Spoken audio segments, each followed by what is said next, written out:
Hello everyone, I'm back.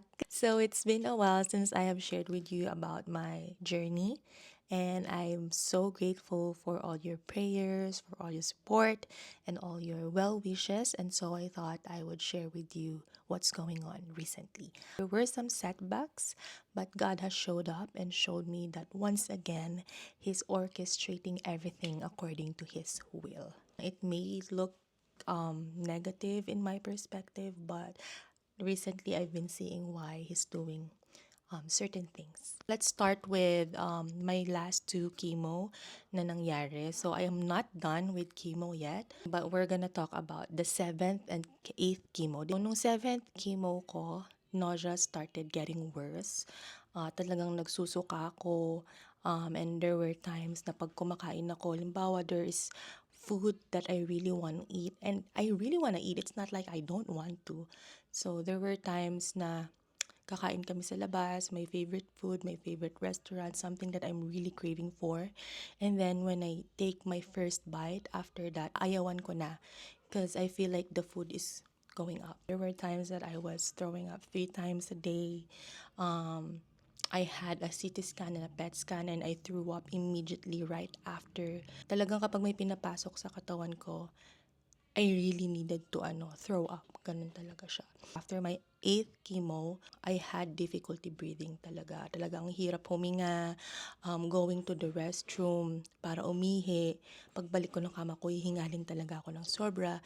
And actually, when I try to roll over on my side, kabed ko, hihingalin ako. So it's really bad. And I started tracking my pulse ox, yung nilalagay sa daliri. It goes down to 69, and that's the lowest I had, 69. And it's worse kapag after showers. After ko maligo, lalamigin ako, nanginginig ako, and then na hirap ako huminga. And there were time na talagang I got scared that I wouldn't be able to catch my breath and I wouldn't be able to scream for help. And so texted them, the chemo team, and my doctor, and I told them that this is what my pulse ox is. I took pictures of it. And yun nga, I waited for the response. But before that, I had my PET scan. And so they told me, based on the photos and the results of my pulse ox, that I go to the emergency department. And so immediately we went to the emergency and I got admitted for a week. They talked about the result of my PET scan. And the three main things of my PET scan result is number one, the mass has shrunk to 4 centimeters. So we started this chemo with the mass na 12 centimeter. But now it's 4 centimeter, which is good, but it's supposed to be gone at this point. And so, my body is still responding slow even with the new treatment na binigay sa akin. And so, that is concerning for my oncologist.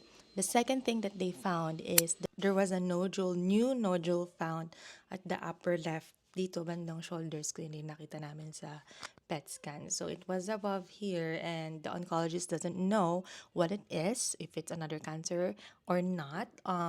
But most likely though, it's not another lymphoma. And so we don't know. And then the third one is there is an infection going on around my lungs.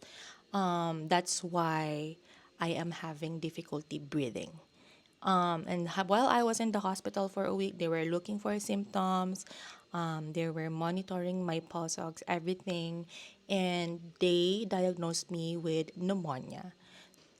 They gave me a lot of antibiotics, and I was able to go home after a week with oxygen. So I have a concentrator, I have a tanks of oxygen here that I use. I also have a rollator and a wheelchair that I use kasi it's hard for me to walk long distance or do activities, and when we go to the mall I can't really catch up sa mga kasabay ko, and so we have wheelchair kasi nga mabilis akong hingalin. And so we had to pause chemo. We had to stop chemo until treated na yung pneumonia. ayun, yung oncologist ko, he also referred me to a different oncologist to a different hospital. Kasi yung new oncologist na yon specializes in Hodgkin's lymphoma, specifically sa age ko. And also, the new hospital, which is UVA, they have more resources. So, they referred me to that hospital, the new oncologist, which is really, really good. Talagang doon ko nasabi na God is orchestrating everything according to his will, kasi I don't know about this hospital, I don't know about this doctor, but when I met him, he's really good and he really took his time explaining everything to me.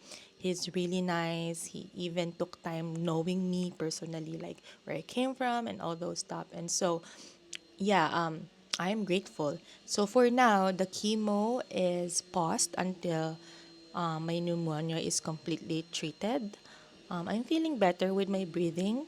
I still need to be careful though, because sometimes mabilis pa rin akong hingalin. But I'm feeling better. And for now, we are waiting for the result of the biopsy. So I did a biopsy last Monday. I did a bronchoscopy. So they put me to sleep, put a camera inside me. They got a sample from the mass. The oncologist wanted to know if it's still active, the mass, or if it's still alive. Kasi he said that the mass can still be there. It may not shrink completely. It may not disappear completely, but it can be dead. And so he wants to see if it's active or not. Second, he wants to know what the new nodule is specifically. And the third is the lung part, like the infection, if it's really pneumonia. So it's like a confirmation. So yung biopsy, yun yung purpose niya. And so for now, we're still waiting for the result of that before we proceed to chemo. So that's what's going on about my chemo journey. And God has been good. God has been providing. Still, I haven't paid anything in the hospital. Yeah, God is just good. And I'm at peace. There's no stress. There's no fear.